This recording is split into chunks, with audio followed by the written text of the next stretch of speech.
Good morning.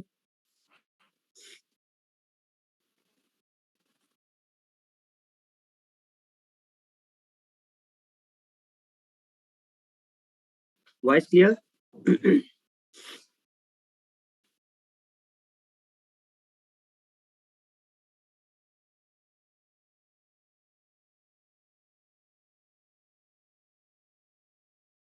पिछली class में कहाँ तक बात हो गई थी?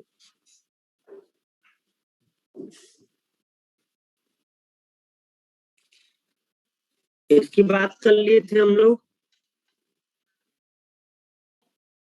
शोषण के विरुद्ध अधिकार, है ना? 23-24 की बात हुई थी ना, जो ह्यूमन ट्रैफिकिंग को रोकना था, और एक था कि बच्चों को फैक्ट्री में आपको काम पे नहीं लगाना है। क्यों स्टूडेंट्स? यस या नो? ओके, आगे बढ़ते हैं इसमें। तो देखिए, नेक्स्ट हम लोग का जो आता है, अगर हम लोग फंडामेंटल राइट्स को देखें तो हम लोगों ने 23-24 की बात की। अब अगला फंडामेंटल राइट, वॉइस आ रही है भाई? वॉइस आ रही है सौरभ? वॉइस आ रही है? क्लियर है?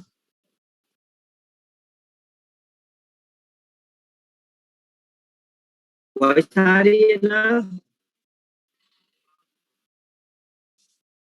हाँ, आ रही है। अपना नेटवर्क चेक कर लो, उसमें वो आ रहा होगा। अरे रोज थोड़ी ना वॉइस कटती है भाई, तुम लोग रोजे कह रहे हो वॉइस कट रही है। हाँ, इंटरनेट अनस्टेबल आ गया, कनेक्शन इज अनस्टेबल। देखो, रौनक कह रहा है मस्त आ रहा है सर जी, एकदम सही आवाज आ रहा है।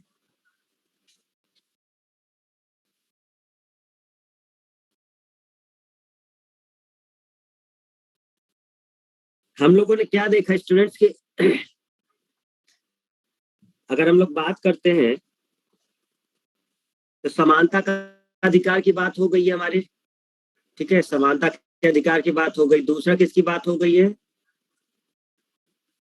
समानता के अधिकार के अलावा हमारे पास और भी चीजें जिसके बारे में बात हो चुकी है। कौन सा?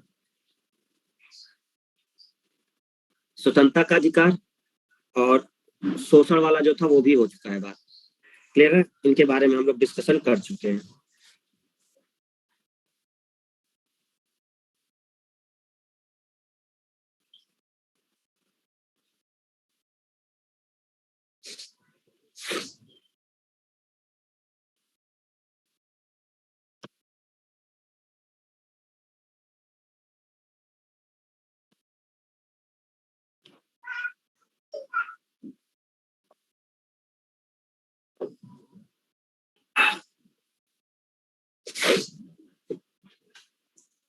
आगे हम लोग बात करते हैं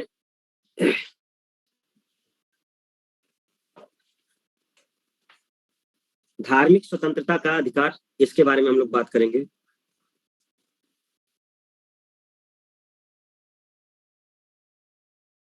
आरओ में प्रियम्बल से न्याय से क्वेश्चन दिया था। वेरी गुड, तो तुम लोग को तो आ गया होगा, जिन्होंने दिया होगा। ये है right to freedom of religion, 25 से 28, धार्मिक स्वतंत्रता का अधिकार। क्लियर है? Right to freedom of religion 25 to 28, 23-24 तक हम लोग बात कर चुके थे, 23 और 24 की। एक बार देखो जरा इस आर्टिकल को।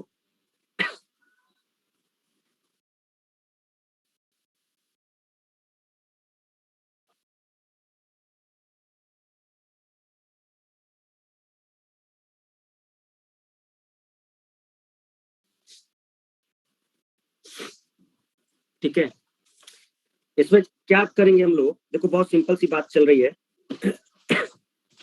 धार्मिक स्वतंत्रता का अधिकार,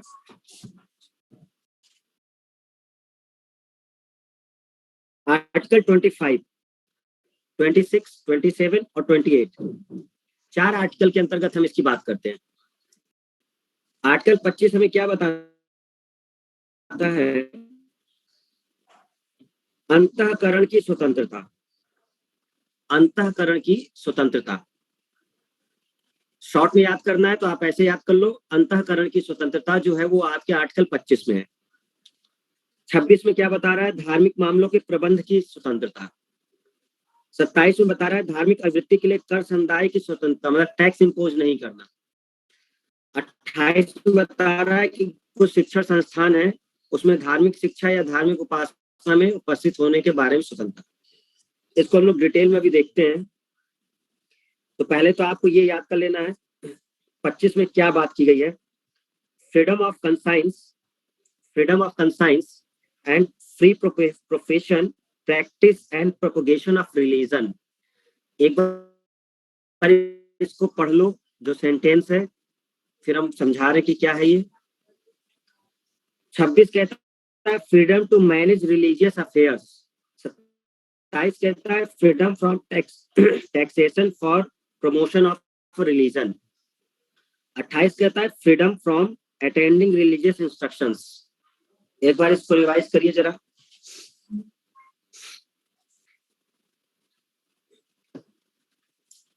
पढ़ लिया? उसमें तुम लोग माहिर हो, तुरंत पढ़ लेते हो, है ना। चलिए देखते हैं एक प्रकार से। देखो एक सिंपल सी बात ये समझते हैं कि आर्टिकल 25 हमें क्या कह रहा है। आर्टिकल 25 हमें कह रहा है अंतःकरण की स्वतंत्रता। इसका मतलब समझना है, जो कंसाइंस शब्द होता है इसका मीनिंग क्या है। कंसाइंस शब्द का मतलब ये होता है कि आप अपने दिमाग से ये तय कर सकते हैं कि क्या सही है क्या गलत है। देखो बहुत सिंपल सी बात बता रहा है, मतलब हमें किसी से पूछने की जरूरत नहीं है कि कोई दूसरा व्यक्ति हमें आकर के बताए कि क्या सही है या क्या गलत है। ये आपका खुद का मॉरल सेंस है कि आप खुद तय कर सकते हैं कि क्या सही है और क्या गलत है हमारे लिए।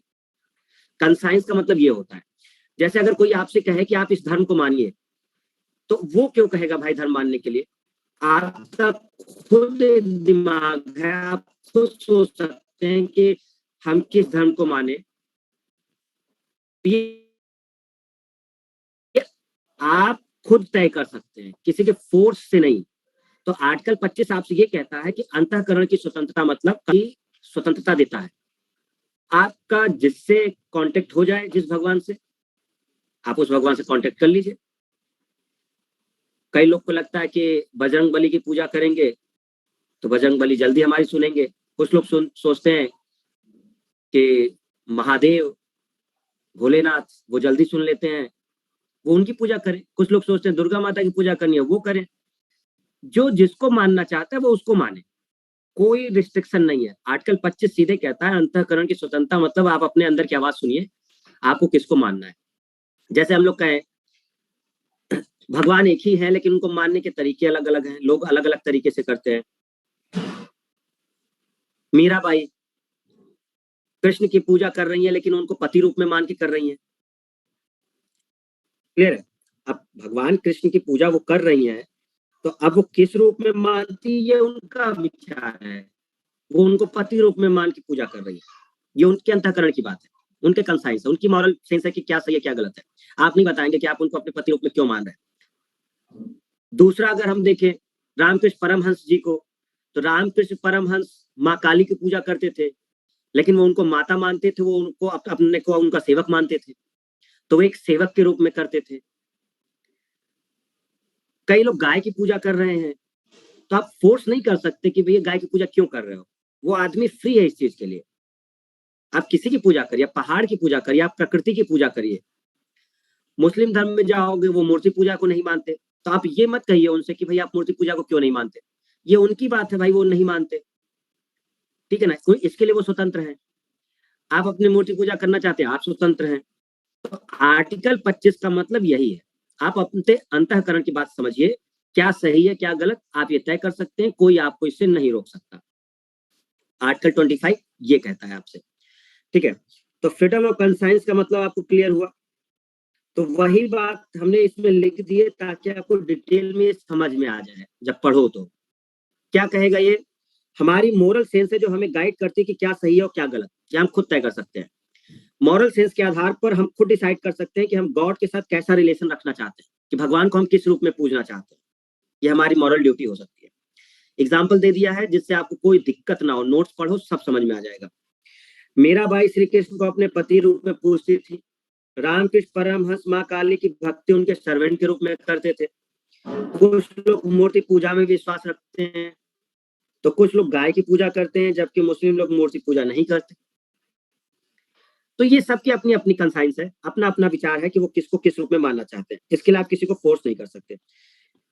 जिस भगवान को मानने से आपके काम जल्दी हो जाते हैं, मानिए उनको।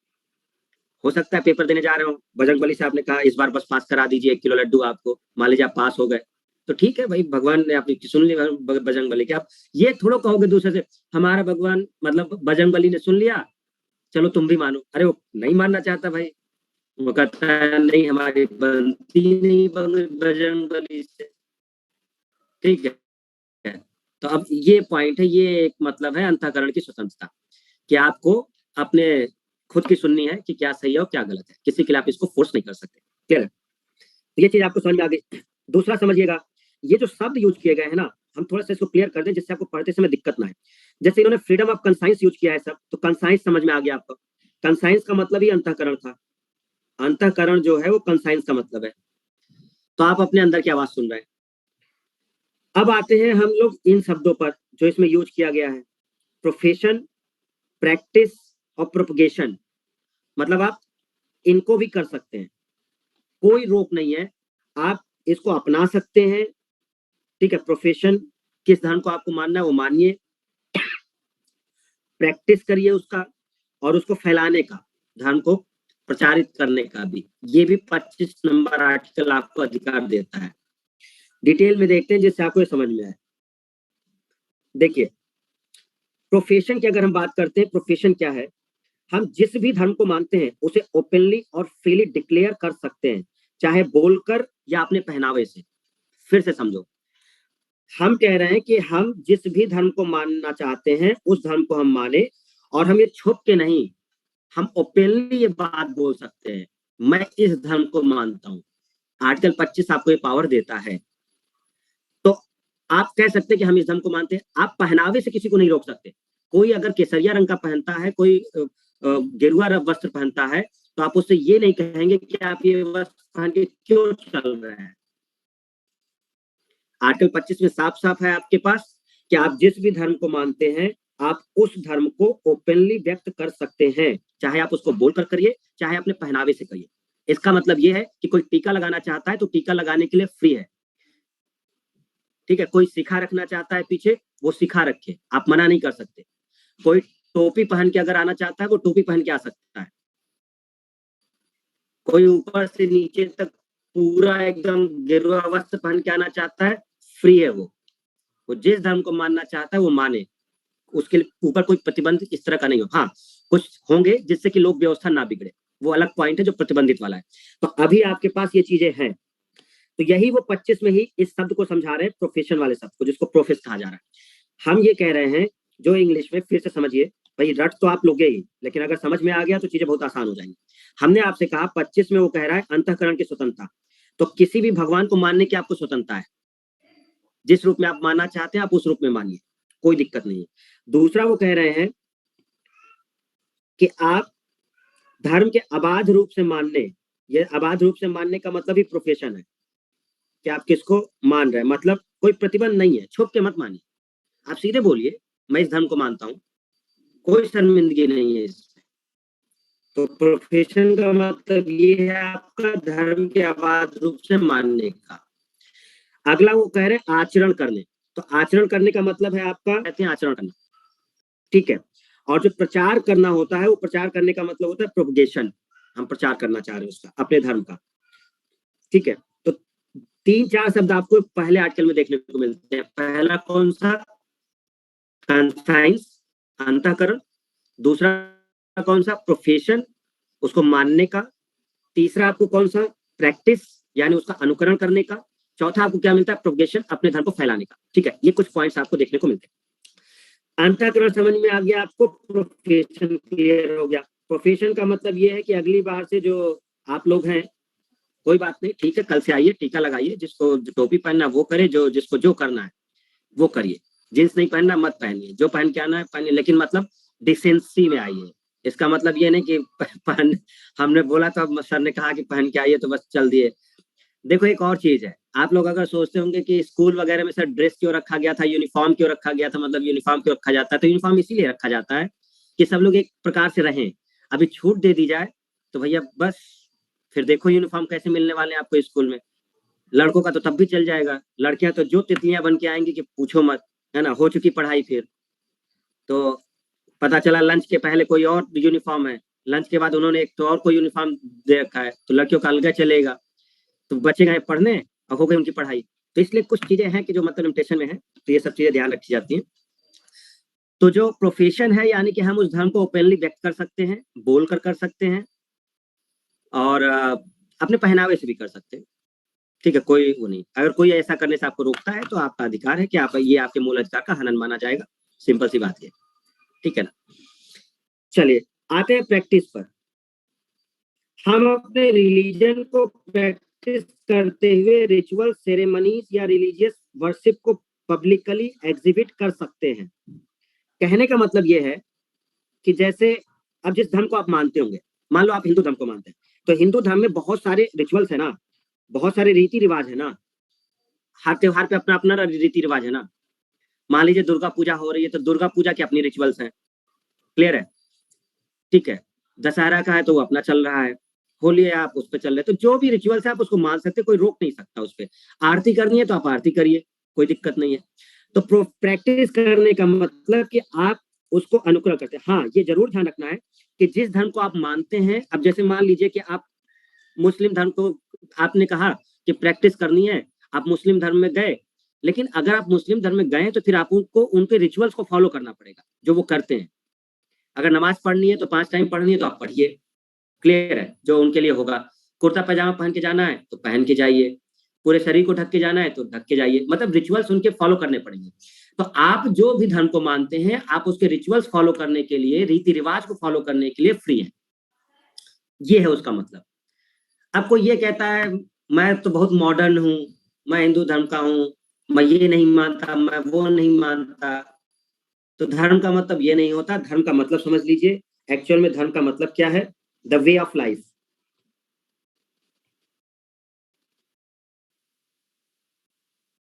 ठीक है, जीवन जीने का तरीका। धर्म मतलब ये होता है कि आप किस तरह से अपने जीवन को बिताएंगे। कुछ उनके में प्रैक्टिस हैं, कुछ रिचुअल्स हैं जिनको आप फॉलो करते हुए, आप हिंदू धर्म को मान रहे हैं, लेकिन हिंदू धर्म को मानते हुए आप उनके रिचुअल्स को फॉलो ही नहीं कर रहे हैं, तो आप काहे के हिंदू धर्म के। मतलब रोज कहते हैं हम ये हैं, और न पूजा करनी है, न पूजा पाठ करनी है, किसी रिचुअल्स को नहीं मानना है, ठीक है। बस अगर कहा जा रहा है कि आप यहाँ पे मीट खा के मत आइए तो आप पहुंच जा रहे हैं, तो मतलब ये एक प्रकार से ऐसा हो गया। देखिए, रोक कोई नहीं रहा आपको भी, खाने पीने से कोई नहीं रोक रहा, लेकिन अगर वहां पर प्रतिबंधित है उस जगह पर, तो उस जगह पर आपको मानना होगा, ठीक है ना। तो वो द वे ऑफ लाइफ, किस तरह से आपको जीना है, जीवन जीने का तरीका ही एक्चुअल में धर्म होता है। कि जिस भी धर्म को आप मान रहे हैं, उनको रिचुअल्स को फॉलो करिए, है ना, उनके जीवन जीने के तरीके को फॉलो करिए, वो एक्चुअल चीज होती है, ठीक है ना। लेक्चर अपलोड कर दीजिए, कल वाला हम लोगों का छूट गया था, थ्योरम की क्लास टाइम चल रही थी। हाँ, तो लेक्चर टाइम से अपलोड हो रहा है, कल ही वाला शायद अपलोड नहीं हुआ था बस, ठीक है ना। तो आई होप कि प्रैक्टिस क्लियर हो गई आपको। मानते हो सब लोग अपने प्रैक्टिस, जो रिचुअल्स रीति रिवाज मानते हो, तो जो भी रिचुअल्स हैं वो आपको फॉलो करना होता है, वो चीज, ठीक। तीसरा पॉइंट है प्रोपोगेट, अपने धर्म को फैलाना, प्रचार करना, अपने धर्म का प्रचार करना, ये भी अलाउ है, लेकिन कुछ रिस्ट्रिक्शन है उसमें। देखो, कई बार क्या होता है कि जब प्रचार की बात आती है ना, तो लोग अपने धर्म को फैलाने लगते हैं, तो धर्म परिवर्तन कराने लगते हैं। प्रोपगेशन में ये शब्द नहीं है, धर्म परिवर्तन शब्द नहीं है। वो ये कह रहे हैं कि आप अपने धर्म को जो फैला रहे हैं, मतलब आप अपने बिलीफ को लोगों के सामने रख रहे हैं। अब वो व्यक्ति उसको मानना चाहता है या नहीं मानना चाहता, ये उसके ऊपर है। फोर्सिबली आप उसको कन्वर्ट नहीं करने के लिए कहेंगे कि आप हमारे धर्म में आ जाइए, हमारा धर्म अच्छा है, ऐसा नहीं। आप अपने विचारों को फैलाइए, इसमें कोई रोक नहीं है। जो बिलीफ्स हैं आपके, जो विश्वास हैं, वो प्रोपगेट करिए, जिस भी माध्यम से करना है। तो ये जो प्रोपगेट शब्द यूज किया गया था आपके कॉन्स्टिट्यूशन में, वो ये कहता है कि आपके धार्मिक बिलीफ जो है, विश्वास है, उसको फैलाइए, उसके लिए आपको अलाउ करता है, ठीक है। जैसे टीवी पर बहुत सारे धार्मिक प्रोग्राम आते हैं, जिससे अपने धर्म की अच्छी बातें पहुंचाई जा सकती है। आप देखिए टीवी पर बाल गणेशा बहुत सारा आता है, हनुमान जी के उस पे आता है, रामानंद सागर जी ने बना रखे हैं, रामायण वगैरह बहुत सारी चीजें बनी हुई हैं। तो अब ये इसलिए प्रतिबंधित नहीं है क्योंकि ये कोई धर्म परिवर्तन नहीं करा रहे, ये लोग अपने धर्म की एक अच्छी बातों को फैला रहे हैं जिससे कि मेजोरिटी ऑफ जो जनता है वो उसको अपना सके चीजों के लिए, और वो इसके लिए फ्री है अपनाने के लिए, फोर्सिबली आप नहीं करेंगे। इसी चीज पर एमपी और उड़ीसा ने कानून पास किया था। असल में क्या हुआ था, जो इधर के एरिया थे ना, आंध्र प्रदेश और उड़ीसा साइड वाले, कन्वर्जन बहुत तेजी से होने लगा था, कन्वर्ट कराने लगे थे जो मिशनरीज थी, ईसाई क्रिश्चियन और मुस्लिम मिशनरीज जो मतलब ये लोग थे, तो ये लोग कन्वर्जन बहुत बड़े लेवल पे करने लगे थे आंध्र प्रदेश और उड़ीसा के साइड। किसका हवाला देते थे वो लोग? आर्टिकल 25 का हवाला देते थे कि आर्टिकल 25 में हमें अपने धर्म के प्रचार।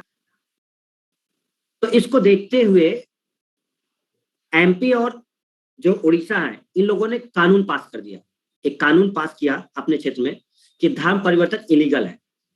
प्रोपगेशन का मतलब ये नहीं है कि आप किसी को कन्वर्ट करा दें, आप केवल अपने धर्म की अच्छी बातों को फैलाइए जिससे वो उसको एक्सेप्ट कर सके। इसको लेकर के एक व्यक्ति है, क्रिश्चियन व्यक्ति है, स्टेनलास करके कुछ नाम है उसका, उसने केस फाइल कर दिया था कोर्ट में। वो कहता है कि हमारे अधिकार का उल्लंघन कर रहे हैं ये लोग जो कानून बनाए हैं। तो सुप्रीम कोर्ट ने कहा बिल्कुल उल्लंघन नहीं है, प्रोपगेशन में कहीं पर भी धर्म परिवर्तन की बात नहीं की गई है, और अगर आप फोर्सिबली किसी से ये बात कर रहे हैं तो ये उल्लंघन इस चीज का हो गया कि आप अपने अधिकार का उल्लंघन कर रहे हैं, मतलब जो आपको दिया जा रहा है। इस आधार पर तो थोड़े से पॉइंट उसने ऐड किए सुप्रीम कोर्ट ने, और जो कानून वगैरह था कि आप किस आधार पर हम कहेंगे कि ये धर्म परिवर्तन के अंतर्गत है, वो उन्होंने कहा कि अगर कोई इसको बलपूर्वक करा रहा है, फोर्सिबली करा रहा है, आपको डरा धमका के करा रहा है, ठीक है, तो अगर ये आपकी इच्छा के विरुद्ध करा रहा है, बलपूर्वक आपसे करवा रहा है, कोई आपको डर दिखा के करवा रहा है, तो फिर ये इलीगल है। हाँ, वो व्यक्ति अगर अपने मन से आ रहा है, उसको ऐसा लगता है कि इस सब में मतलब बहुत अच्छी बातें हैं, हम इससे प्रभावित हैं, तो फिर इसको इलीगल नहीं माना जाएगा। वो अगर अपने उससे आता है, हाँ, किसी को धोखे में रख के मत करिए, धोखे में रख के अगर आप करते हैं तो ये इलीगल है। आप सीधे सीधे बता के करिए कि हाँ हम इस धर्म के हैं, हमारे धर्म में ऐसी ऐसी बातें हैं, अगर आप आना चाहते हैं तो बिल्कुल आइए। लेकिन अगर आप अपनी पहचान छुपा के करते हैं, किसी को बताते नहीं, बाद में उजागर होता है वो चीज, तो ये इलीगल हो जाएगा, ये प्रोपगेशन का पार्ट नहीं होगा, फिर ये आपका इलीगल धर्म परिवर्तन का पार्ट हो जाएगा, जिस पर देख समय समय पर बहुत सारी बहस चलती है और बहुत सारी चीजें देखने को मिलती है। तो प्रोपगेशन का मतलब यहाँ पर ये है कि आप रिलीजियस बिलीफ को अपने फैलाइए अपने जनता के लिए, क्योंकि बहुत बड़ी जनता है, चाहे वो हिंदू हो, चाहे मुस्लिम हो, सिख हो, ईसाई हो, कोई भी हो, तो मेजोरिटी ऑफ पॉपुलेशन आपके देश में रहती है हर धर्म की, तो हम उनको अपने धर्म के बारे में समझाना चाहते हैं, सीधी सी बात, ये आप कर सकते हैं, ठीक है। तो आर्टिकल 25 हमको ये चीजें देता है। तो आपने देखा आर्टिकल 25 में एक पॉइंट हमने देखा कंसाइंस का, अंतःकरण की स्वतंत्रता, दूसरा हमने देखा किस चीज के लिए, प्रोफेशन, तीसरा हमने देखा उसमें कौन सा पॉइंट आपका, उसको फैलाने की, हम अपने धर्म को फैला सकते हैं, प्रचार कर सकते हैं। लेकिन अब ये भी समझिए, कई बार क्या हुआ, मिशनरी जो क्रिश्चियन मिशनरीज हैं वो एक पैम्पलेट वगैरह मतलब प्रिंट करवा करके और फिर उस पर लिख करके कि हमारा ये बहुत अच्छा है, ऐसा ऐसा है, और आप कृपया इसमें आ जाइए, और इस तरह से चीजें, ये मतलब कन्वर्जन का एक पॉइंट हो गया था जिस पर भी बहुत बहस चली थी कि क्या ये प्रोपगेशन में आता है। तो फिर सुप्रीम कोर्ट ने भी कहा कि नहीं, ये प्रोपगेशन में नहीं आता है, ये एक प्रकार से इलीगल पॉइंट हो गया कि आप किसी को इस तरह से कर रहे हैं, फोर्स मत करिए, आप सीधे उनको समझाइए बस कि ऐसा ऐसा है, वो आना चाहता है तो आ जाए, इस तरह से चीजें होती है, ठीक है। तो बात हमने समझ ली आर्टिकल 25, आई होप कि आपको क्लियर हो गया है। आप लोग जिस भगवान को मानना चाहते हैं आप मान सकते हैं, आप ही में से बहुत लोग होंगे जो जिनके डायरेक्ट कांटेक्ट होगा भगवान से, बहुत लोगों का होगा, किसी का किसी भगवान से डायरेक्ट कांटेक्ट होगा, किसी का किसी से होगा, वो जैसे कुछ होता होगा वो तुरंत याद कर लेता होगा। जैसे मान लो यात्रा पे जा रहे हैं आप, तो कई लोग हनुमान जी का पूजा करते हैं, गणेश भगवान का करते हैं, कुछ शुरू करना है तो, है ना, तो बहुत सारी होती हैं, मंत्र वगैरह होते हैं, उनको पढ़ना होता है, जो जिसको मानना चाहता है वो माने, अंतःकरण की स्वतंत्रता है, ठीक है। जो पहनावा है आपका अपने धर्म का वो पहन सकते हैं, इसमें कोई मनाही नहीं है। किसी से आप ये नहीं कह सकते कि आप ये क्यों पहन रहे हैं। अगर उसके धर्म में वो लिखित है तो वो उस पहनावे को पहन सकता है, ठीक है ना। आप इससे उसको वंचित नहीं कर सकते। फिर उसके बाद आपका है प्रैक्टिस, वो जो रिचुअल्स हैं, रीति रिवाज है, वो उसको मानने के लिए है। लेकिन अब लिमिटेशन समझ लीजिए, क्या चीजें नहीं होनी चाहिए। तो अब वो लिमिटेशन ये है, अगर आपके ये रिचुअल्स, आपकी ये चीजें पब्लिक ऑर्डर को खराब कर रही हैं, लोक व्यवस्था, अगर इससे ये लगता है कि कानून व्यवस्था गड़बड़ हो जाएगी, तो उसमें प्रतिबंध लगाया जा सकता है। मानिए सब कुछ ठीक है, लेकिन तब तक जब तक कि किसी दूसरे व्यक्ति को उससे प्रॉब्लम ना हो, क्योंकि फिर उसके पास भी फंडामेंटल राइट्स है, आपके पास भी है, उसके पास भी है। तो सबसे बड़ी बात यह है कि आपको ये तब तक करना है जब तक कि पब्लिक ऑर्डर ना बिगड़े। धार्मिक अधिकार के नाम पर आप लोक व्यवस्था के साथ खिलवाड़ नहीं कर सकते, आप सदाचार से खिलवाड़ नहीं कर सकते, किसी स्वास्थ्य से खिलवाड़ नहीं कर सकते। जैसे आपने कहा, कई बार आपने देखा होगा दीपावली के उस पर सुप्रीम कोर्ट रोक लगा देती है, पटाखों वगैरह पर बैन लगा देती है, हाईकोर्ट वगैरह बैन लगा देते हैं। तो वो किसके हवाले से लगाते हैं? हेल्थ इश्यू से लगाते हैं कि समाज में बहुत सारे ऐसे व्यक्ति हैं जिनका हेल्थ बहुत खराब है, और अगर प्रदूषण फैला और पॉल्यूशन बहुत ज्यादा हो गया तो इनके जीवन को खतरा पहुंच सकता है। क्लियर है? तो अब आप कहते हैं कि हमारे धर्म में दीपावली पर इन सब चीजों की है, रिचुअल्स है समथिंग, तो लेकिन ये एक लिमिट में करिए। इनका कहने का मतलब ये, तो आपका लिमिटेशन वहां पर है कि अगर आप कोई ऐसा रिचुअल्स फॉलो कर रहे हैं, ऐसा धर्म कर रहे हैं जिसकी वजह से लोक व्यवस्था गड़बड़ हो रही है, पब्लिक ऑर्डर बिगड़ रहा है, सदाचार दिक्कत हो रही है, किसी से मतलब गाली गलौज मत करिए, सम्मान पूर्वक सबसे बात करिए, इन सब चीजों से, स्वास्थ्य से खिलवाड़ नहीं होना चाहिए किसी भी प्रकार से, तब तक ये अलाउ है। अगर इनसे इनको कोई खतरा लगता है तो इस पर रोक लगाई जा सकती है, ठीक है ना। इसके लिए भी प्रावधान है। तो ये चीजें आपको देखनी पड़ती हैं।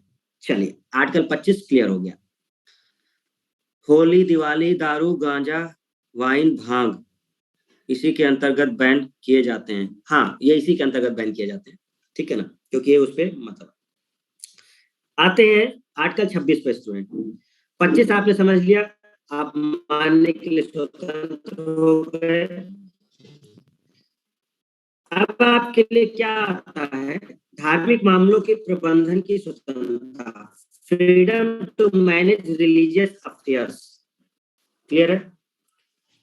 धार्मिक कार्यों के प्रबंधन की स्वतंत्रता, धर्मावलंबियों को धार्मिक संस्था के अधिकार, इन सब पंक्तियों के प्रशासन का भी अधिकार।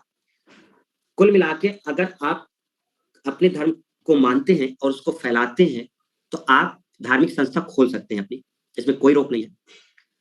क्योंकि इसका मतलब यही है कि हम अपने विचारों को आगे बढ़ाने की कोशिश कर रहे हैं, और उसके मैनेजमेंट की भी जिम्मेदारी आपको दी जाएगी। मतलब इस पर भी रोक नहीं है कि उसका मैनेजमेंट कौन करेगा। उसका मैनेजमेंट वो पर्टिकुलर धर्म के लोग कर सकते हैं, जिस धर्म से रिलेटेड वो संस्था होगी, ठीक है ना। तो इस तरह से चीजें समझाने के लिए होती हैं कि freedom to manage religious affair, कि हम अपने धार्मिक चीजों को कैसे मैनेज करें, कैसे प्रबंधन करें। आप देखते होंगे जैसे कि शिया वक्फ बोर्ड है, सुन्नी वक्फ बोर्ड है, मतलब वक्फ बोर्ड बने हुए हैं। जैसे मुस्लिम कम्युनिटी में अगर कोई जमीन वगैरह का अगर प्रबंधन करना है ना, जिस पे मस्जिद बनी हुई है या फिर जहाँ पे मदरसे खुले हुए हैं सरकारी भूमि पे या समथिंग, तो जनरली वक्फ बोर्ड को दे दिया जाता है कि आप इसको मैनेज करें, क्योंकि ये उनके अधिकार के लिए होता है कि आप इसको मैनेज अच्छे से कर सकते हैं। इसी तरह हिंदू धर्म में अगर कोई संस्था है तो उसको मैनेज करने की जिम्मेदारी उनको मिल जाती है। जैसे मंदिर वगैरह है तो उनको भी मैनेज करने की जिम्मेदारी उनको मिल जाती है ना। तो इस तरह से बहुत सारी चीजें होती हैं जो इनको देखने को मिलती है। अच्छा, इसमें एक और चीज होती है, सामूहिक रूप से अगर इसको हम एक समझे तो आर्टिकल 26 को हम ऐसे समझ सकते हैं। देखो, हम एक पॉइंट लिखवा देते हैं, मतलब इसको आप समझ सकते हैं कि आर्टिकल 26 का मतलब क्या है। देखिए, आर्टिकल 25 तो आपको समझ में आ गया है। आर्टिकल 26 का मतलब एक्चुअल में क्या है? सामूहिक धार्मिक स्वतंत्रता है।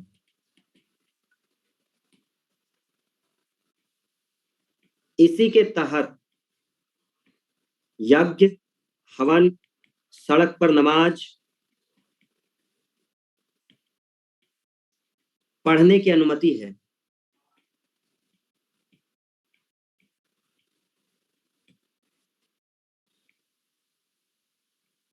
सभी संप्रदाय को यह अधिकार है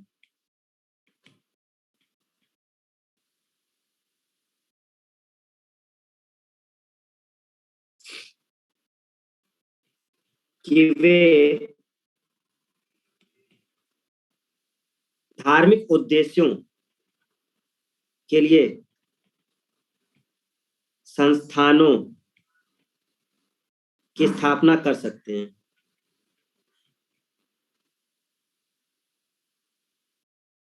एवं उसका प्रबंधन भी कर सकते हैं।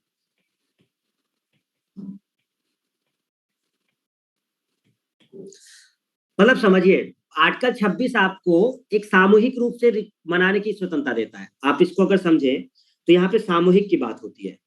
जैसे आप 25 में अगर देखें तो 25 में आपके एक व्यक्तिगत तौर पे बात हो रही थी कि 25 में हम अपने अंतःकरण की बात सुन सकते हैं कि हमें किस भगवान को मानना है। लेकिन कई बार ऐसा देखने को मिलता है कि कई सारे ऐसी चीजें होती हैं धर्म से रिलेटेड जो अकेले नहीं की जाती, वो एक समूह में की जाती है। ठीक है ना। जैसे इसका सबसे एग्जाम्पल आप लोग समझते हैं, जैसे नमाज वगैरह की जाती है तो बहुत सारी ऐसी नमाज होती हैं जो मतलब जैसे ईद वगैरह की नमाज हो गई या जुमे की नमाज वगैरह हो गई, तो एक समूह में किया जाता है। जैसे फ्राइडे को करते हैं वो लोग। तो अब ये लोग कोशिश करते हैं कि सब लोग एक साथ इकट्ठा हों और उसके तहत वो करें। तो इसी के तहत सड़क पे नमाज पढ़ने की अनुमति होती है। ठीक है। लेकिन अगेन वही चीज आई कि सड़क पे नमाज पढ़ने की अनुमति तो है, आपको सार्वजनिक यज्ञ हवन करने की भी अनुमति है, सब कुछ है, सबको अधिकार है। लेकिन आप ध्यान रखेंगे कि पब्लिक ऑर्डर ना बिगड़े। इसकी वजह से ऐसा ना हो कि किसी को आने जाने में दिक्कत हो जाए, जो परिवहन है उसमें कोई प्रॉब्लम आ जाए। ठीक है ना। वहां पर ये चीजें दिक्कत पैदा करती हैं। बाकी आपको अधिकार होता है कि आप ऐसा कर सकते हैं। तो आर्टिकल 26 यही कह रहा है कि आप अगर कोई रिलीजियस चीज को मानते हैं और उसको सामूहिक रूप से करना चाहते हैं तो आप उसको कर सकते हैं, और इसके लिए आप अपनी संस्था भी खोल सकते हैं और उसका प्रबंधन भी कर सकते हैं। आर्टिकल 26 ये पावर आपको देता है। बात समझ में आ गई सबको? हाँ, कई जगह भी चल नहीं रहा था, गुरुग्राम में शायद वहां पर इसी के लिए लेकर चल रहा था, वो नमाज पढ़ने को लेकर हो गया था कि कुछ ऐसा है। तो फिर वो लोग अपना वो कुछ लेके पहुंच गए थे, हनुमान चालीसा पढ़ने लगे थे और पता नहीं क्या गोवर्धन पूजा वगैरह करने लगे थे, तो ये सब चलने लगा था। तो इस तरह की चीजें देखने को मिलती हैं। तो आर्टिकल 26 आपको कहता है सामूहिक रूप से किसी मानने की स्वतंत्रता आपको है। ठीक है ना। आई होप 26 क्लियर हो गया सबको। ज्योति, मनीष, इमरान, ब्रजेश, रक्षा शंकर, तुम्हारा नाम हमेशा मुझे रक्षा बंधन याद आता है, फिर ध्यान से पढ़ना पड़ता है। शुभम, फिर रौनक, फिर रविंद्र, अभी, कुसुम।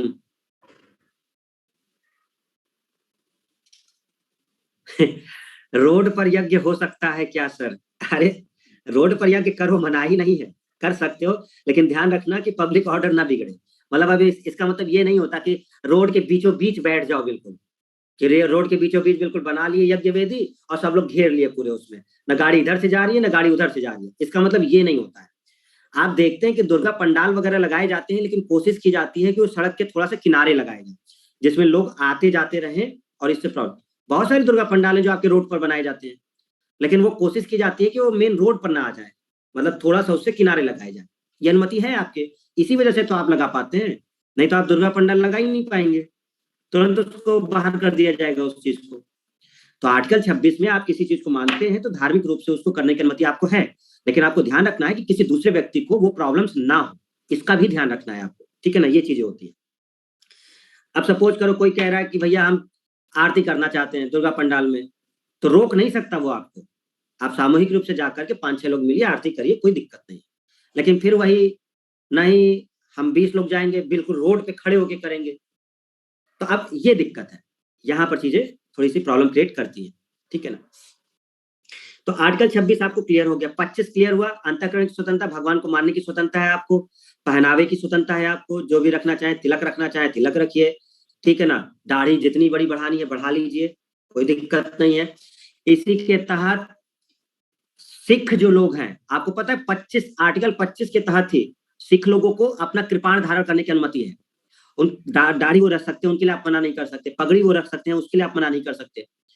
जैसे कोई ये नहीं कह सकता कि इनके पास हथियार है, कृपाण है, नहीं, उनके धर्म में ये उल्लिखित है। जो खालसा संप्रदाय के लोग होते हैं वो लोग कृपाण रख सकते हैं।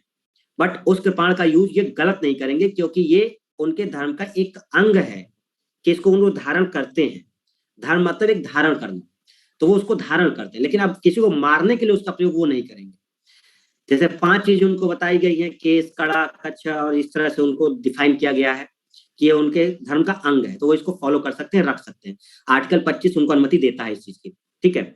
और 26 हमें अनुमति देता है धार्मिक रूप से मानने की किसी भी चीज को, ठीक है, सामूहिक रूप से। धार्मिक मतलब सामूहिक रूप से। 27 में आते हैं स्टूडेंट। 27 हमसे क्या कह रहा है? Freedom from taxation for promotion of religion, धार्मिक अभिवृत्ति के लिए कर संदाय की स्वतंत्रता।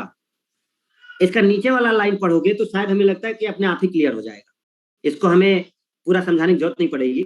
आप जैसे इसको लाइन को पढ़िए, राज्य के द्वारा, राज्य का मतलब स्टेट यानी कि गवर्नमेंट, किसी धर्म विशेष, राज्य के द्वारा किसी धर्म विशेष के प्रोत्साहन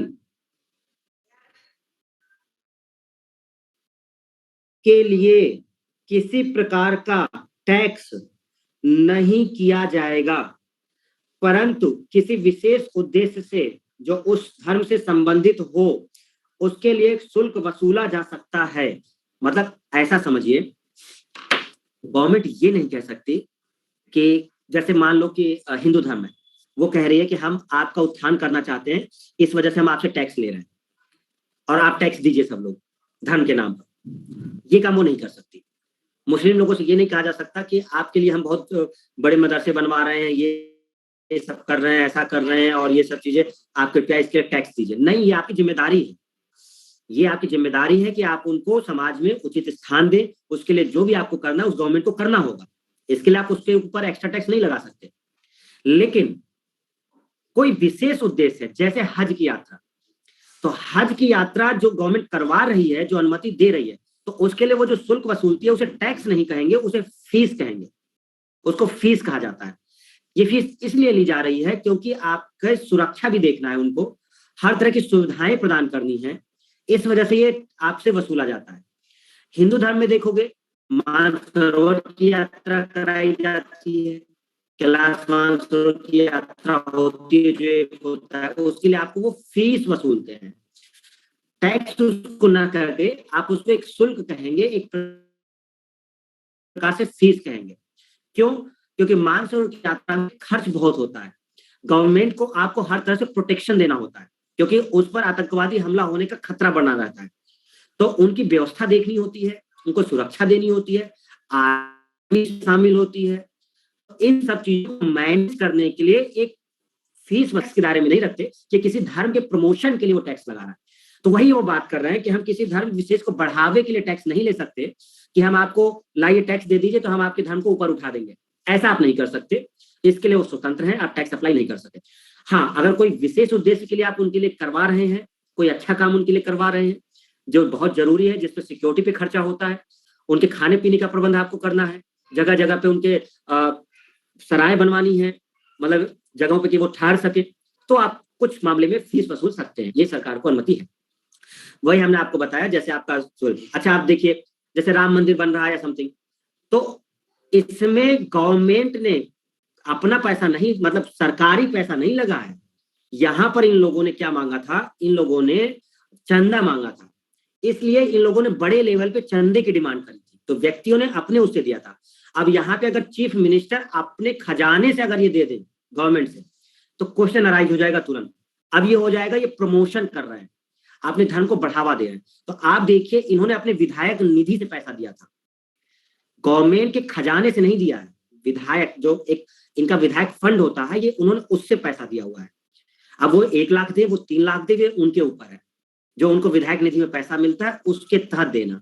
दूसरा, जनरल पब्लिक से डिमांड की गई है, तो जनरल पब्लिक फ्री है इस चीज के लिए कि वो अपने धर्म को देखते हुए चंदा दे सकती है, ठीक है। नहीं, इसको टैक्स नहीं बोलेंगे, ये कहा गया है कि आपसे कहा गया फ्री है, फोर्स नहीं कर रहा है।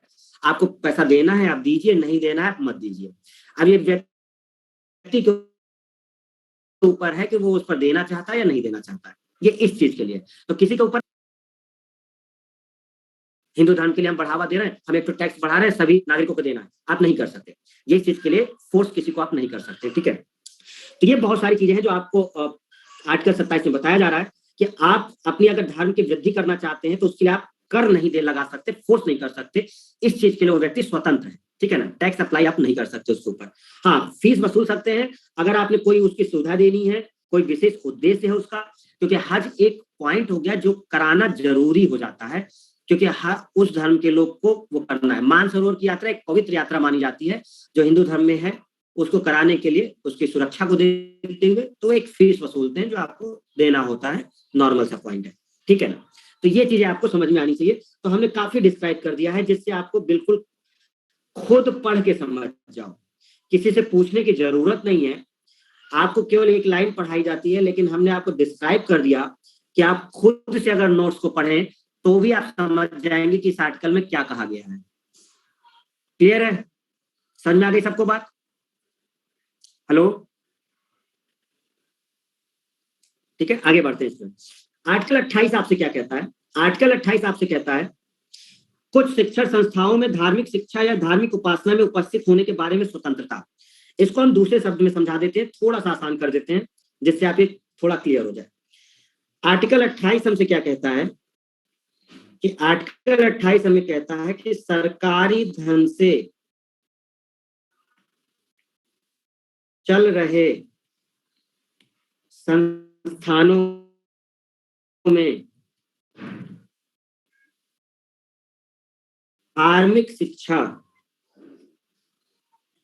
नहीं दी जाएगी।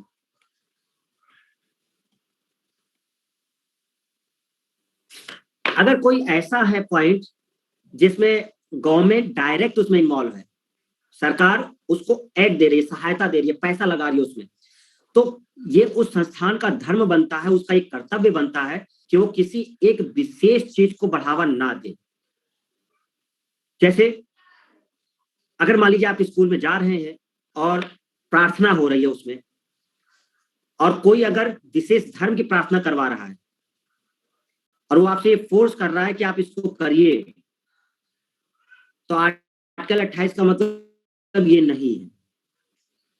अगर आपको लगता है कि ये हमारे धर्म पर आघात है या ऐसा है, तो आप इसके विरुद्ध ऑब्जेक्शन कर सकते हैं। आपके परिवार वाले वो कह सकते हैं कि हमें फोर्स कर रहे हैं इस चीज को मानने के लिए, ये चीज है। तो अगर गवर्नमेंट किसी चीज को ये कर रही है, उसको पैसा दे रही है, तो सरकारी धन से जो भी चीज चल रहा है, तो संस्थानों में पूरी तरह से धार्मिक शिक्षा नहीं देनी है, ये चीजें ध्यान रखनी है। हाँ, अपने धर्म को बढ़ावा दे सकते हैं, आपने उस चीज को फैलाने का मतलब है, लेकिन आप सभी से ये बात नहीं कर सकते।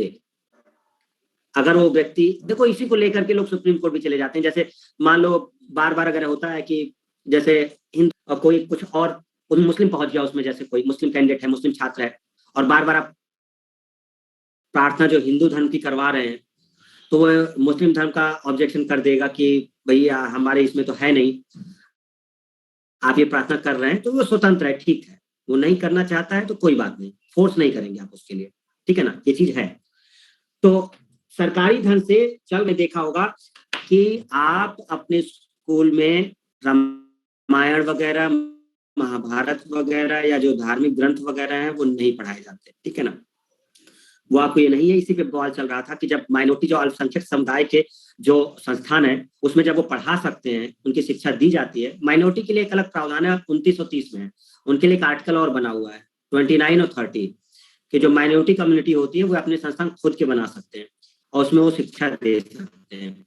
तो उसी पे बात चल रही थी कि फिर सभी के लिए क्यों नहीं किया गया, ये केवल माइनॉरिटी के लिए क्यों किया गया।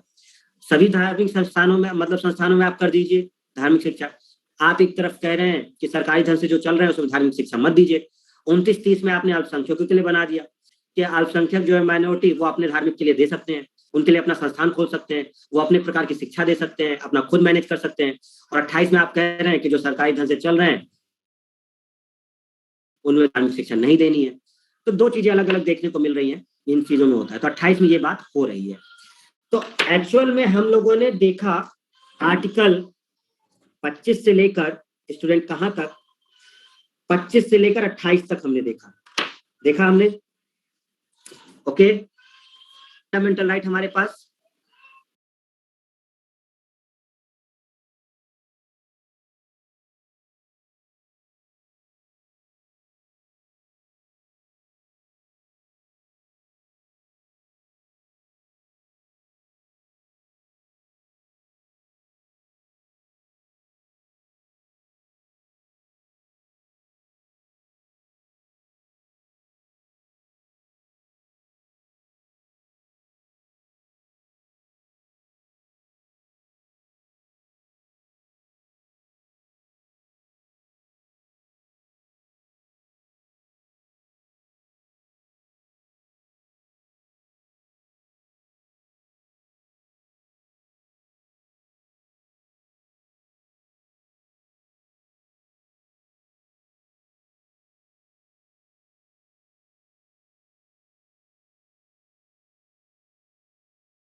एक क्वेश्चन पूछे आप लोगों से,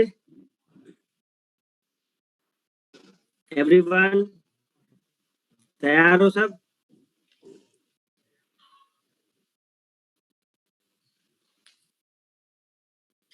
जो सरकारी मदरसे हैं वो अनुच्छेद 28 का उल्लंघन है या नहीं?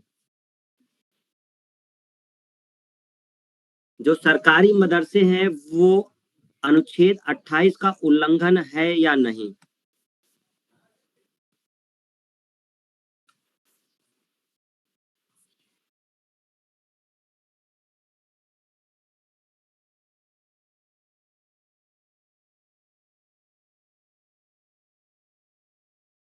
उनतीस तीस की बात ही नहीं कर रहे हम। आर्टिकल 29-30 आपको पता ही नहीं है। आर्टिकल 29-30 मत सोचो। आप ये जानो कि आर्टिकल 29-30 आपको मालूम ही नहीं है।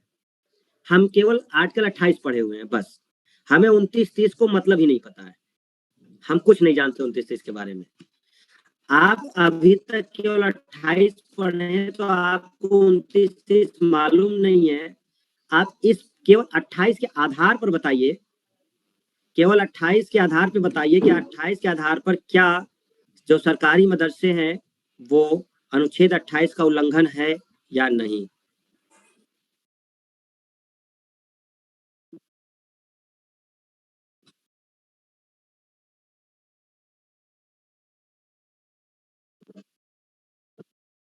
हम्म,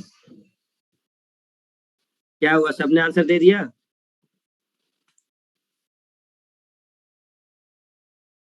हर्षवर्धन कह रहे नहीं, हेमा है, आशा नहीं है, सच्चिदानंद नो, प्रियंका है, संजय नहीं है, अभी है। अच्छा, दोनों तरह के लोग हैं। उल्लंघन तो हो रहा है, अच्छा। उसमें धर्म को नहीं बल्कि भाषा को बढ़ा रहे हैं, अच्छा। है, मदरसे उल्लंघन है, ओके।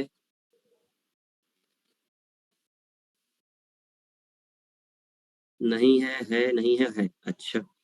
चलो भाई, चलिए तो आपको कंफर्म कर दें, ये उल्लंघन नहीं है। ठीक है, ये उल्लंघन नहीं है। सरकारी मदरसे आर्टिकल 28 का उल्लंघन नहीं है। ठीक है, देखिए जैसे इन्होंने क्या बात की है, आप आर्टिकल 28 को पढ़े, क्या बात हो रही है?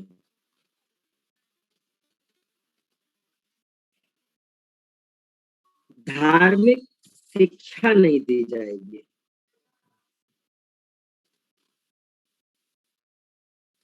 धार्मिक शिक्षा नहीं दी जाएगी। इसमें ये लोग क्या बताते हैं, उर्दू, जैसे उर्दू के बारे में बात होती है। अगर आप मदरसे में बात करेंगे, मदरसों में, तो मदरसों में शिक्षा दी जाती है उर्दू की। एक्चुअल में अलबेते से ये जो चीज, जब आप बिल्कुल धर्म को वो ना कर दे, आप शिक्षा दे रहे तो ठीक है, लेकिन आप कट्टरता अगर कर रहे हैं तो गलत होगा। तो सरकारी मदरसे जो होते हैं, अगर हम ये देखते हैं तो मदरसों में क्या होता है कि आप उर्दू की शिक्षा की बात कर रहे हैं, तो उर्दू भाषा है, लैंग्वेज, उर्दू लैंग्वेज है, ये आप पढ़ा सकते हैं, ये उल्लंघन नहीं है। तो मदरसों में एक्चुअल में क्या होता है कि ये लोग ज्यादा जोर देते हैं उर्दू के ऊपर, चीजें उनके ऊपर सिखाई जाती है कि ऐसे ऐसे सीखना है, क्योंकि हम अपनी किताबों को पढ़ सके जो उर्दू में लिखी गई है।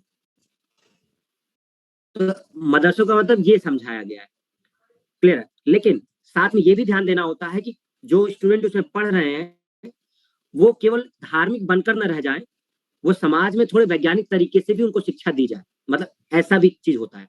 तो जब कोई भी एक पर्टिकुलर उसी को लेकर हो जाता है तो वो गड़बड़ हो जाता है। तो सरकारी मदरसे जो है वो उल्लंघन नहीं आर्टिकल 28 का। ये ठीक उसी प्रकार से है जैसे आप कहीं पर अगर संस्कृत चला रहे हैं, संस्कृत भाषा में अगर कोई चीज चल रहा है तो ये भी उल्लंघन नहीं है, इसीलिए संस्कृत पढ़ाई जाती है आपको स्कूल में। तो संस्कृत को पढ़ाने को लेकर के आप उसको धार्मिक शिक्षा नहीं कह सकते। संस्कृत एक भाषा है, भाषा आपको मदद करेगी चीजों को समझने में, तो संस्कृत में चीजें पढ़ाई जा सकती है। मदरसों में जिस तरह से उर्दू भाषा में चीजें होती हैं वैसे हमारे स्कूल उसमें संस्कृत होता है। इवन संस्कृत के विद्यालय बने हुए हैं, संपूर्णानंद बनारस में संस्कृत का ही है पूरा का पूरा, समझ रहे हो।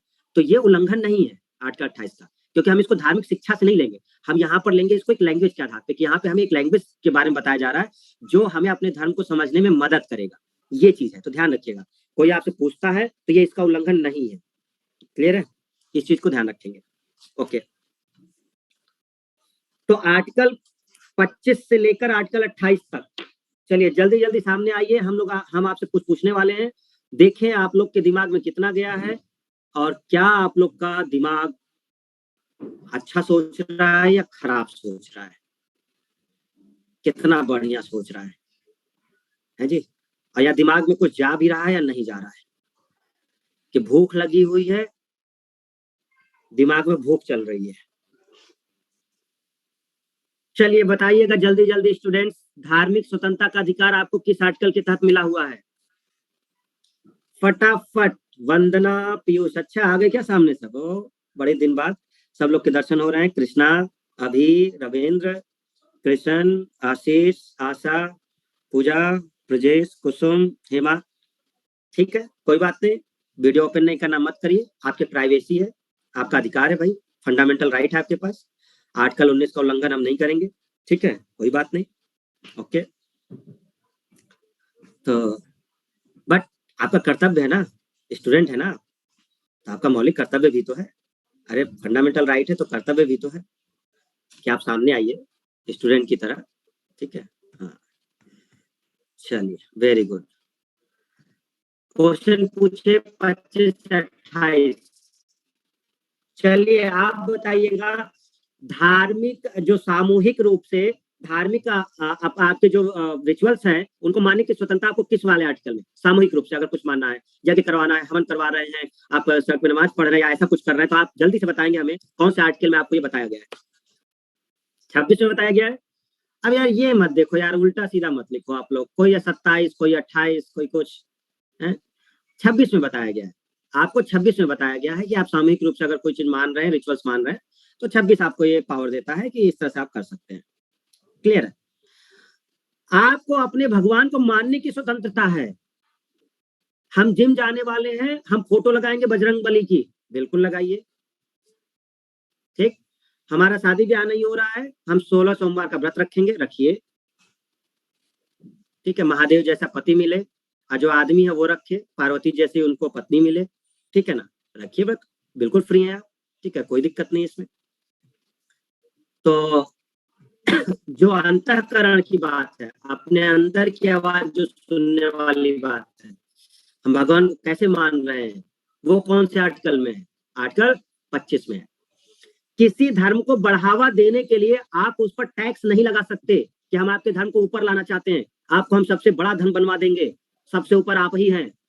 ऐसा करने के लिए आप उसके ऊपर टैक्स नहीं लगा सकते हैं। आर्टिकल कौन सा? 27। ठीक है, चलिए आज अगला है कि अगर सरकारी धन से कोई संस्था चल रही है, सरकार उसको मदद कर रही है, तो आप उसमें कृपया करके धार्मिक शिक्षा का बढ़ावा ना दें। कंपेयर टू आप लैंग्वेज पे फोकस करें तो ज्यादा अच्छा है कि वो अपने धर्म ग्रंथों को पढ़ सके, उसको समझ सके, उसमें लिखी गई अच्छी बातों को ग्रहण कर सके, इन चीजों को फॉलो कर सके, तो ये आप चीज कर सकते हैं। तो वो किस में आपका है? आर्टिकल 28 में है। क्लियर है? ठीक है। क्या हम कुछ विशेष प्रावधानों के लिए शुल्क ले सकते हैं? किसी धर्म से रिलेटेड अगर हम कोई विशेष चीज उद्देश्य की पूर्ति कर रहे हैं अगर उस धर्म से, तो क्या हम ले सकते हैं? हाँ, ले सकते हैं। आर्टिकल 27 जहां पर टैक्सेशन की बात हुई है, भले हम टैक्स अप्लाई नहीं करते, लेकिन एक फीस के रूप में उनके सिक्योरिटी के लिए, उनके मदद के लिए, उनकी सहायता के लिए, उनको सुविधा देने के लिए हम कुछ फीस ले सकते हैं। ठीक है ना, ये बात हो गई। आई होप स्टूडेंट्स आर्टिकल 25 से लेकर आर्टिकल 28 तक समझ में आ गया होगा। क्लियर है? संडे को आपका टेस्ट है, हम पहले बता चुके हैं। ठीक है ना, तो आप रिवाइज कर लीजिए जो आप पढ़े हुए हैं। अच्छा, पूरा यहाँ तक नहीं है, आपका जो पॉलिटी का टेस्ट है पहला, वो आपका पार्ट 1 तक ही है। मतलब पार्ट 1 जो राज्य और वहां तक है ना, संक्षेप, वहीं तक है, क्योंकि 50 क्वेश्चन ही है। तो वो संविधान सभा से लेकर संविधान स्रोत और जो विशेषताएं हैं और जो पार्ट 1 यहाँ तक। ठीक है, उसमें शेड्यूल हो सकते हैं, जो 12 शेड्यूल है वो शामिल हो सकता है। ठीक है ना, वो चीजें हैं स्टार्टिंग का। तो वहां तक के लिए आपको 50 है, और हमें 50 से नीचे नंबर बिल्कुल भी नहीं चाहिए। 50 आउट ऑफ 50 चाहिए, समझ लेना। खैर न ला पाओ कोई बात नहीं, 45 से 50 के बीच ले आओ। ले आओगे? खुद है पे विश्वास नहीं है सर, देखते हैं सर क्या होगा, देखते हैं सर, पढ़ तो रहे हैं सर, बाकी तो वो है ना। कहो तो पेपर दे दें, रट लो। अरे जब मेहनत करो, पार्ट 1 तक हम बता दिए, पार्ट 1 तक है वो। मेन फोकस आप अपने संविधान सभा पर करिए, संविधान सभा के जो पॉइंट्स हैं उसको पढ़िए, संविधान के जो स्रोत हैं उसको पढ़ लीजिए, रिवाइज कर लीजिए पूरा, जो विशेषताएं हैं उसको पढ़ लीजिए, और पार्ट 1 तक खत्म कर लीजिए। 12 जो शेड्यूल है उसके मेन मेन पॉइंट देख लीजिए कि कौन से शेड्यूल में क्या बात की गई है, बस इतना ही है, इसके बाहर नहीं है। टेस्ट इतने पार्ट के अंदर ही है। अब इतना भी अगर नहीं कर पा रहे हो तो भाई संडे को टेस्ट है, 2-3 दिन का समय है, आप रिवाइज कर सकते हो। Clear students? आउट नहीं करा रहे हैं भाई, हम तो आपको केवल टॉपिक बता रहे हैं। तुम क्या सोच रहे हो, 50 ले आओगे क्या टॉपिक बताने के बाद भी? तुम ले आओ, हम आपको पुरस्कार दे देंगे जो 50 ले आएगा। बस नकल मत करना, बस आप नकल मत करना, क्योंकि ऑनलाइन होगा और उसमें चीजें होती हैं, तो आप बस नकल मत करिए, ईमानदारी से लाइए बिल्कुल। ठीक है, लाइए 50 नंबर। नहीं आएगा ना, उसमें 1-2 क्वेश्चन ऐसे हैं जो आपको फंसा देंगे, बता रहे हैं। 48 तक आप ला सकते हैं, 2 क्वेश्चन ऐसे हैं जो बहुत ढंग से पढ़े होगे तभी वो बना पाओगे। ठीक है, चलो तो चलिए करते हैं हम लोग, अगला मिलते हैं फिर नेक्स्ट, क्योंकि अब नेक्स्ट हमारी अब क्लास है जल्द, कुछ ही देर बाद। तो अब हम लोग आज इतना ही देखते हैं, कल हम लोग देंगे। पुरस्कार में आप क्या देंगे? पुरस्कार में आपके लिए हम ताली बजवा देंगे, ठीक है, सभी स्टूडेंट से। क्लियर है? तो आपके लिए हो जाएगा। चलिए,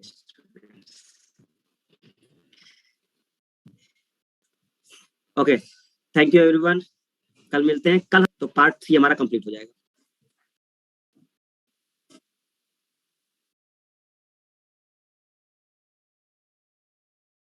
जय हिंद, जय हिंद स्टूडेंट्स।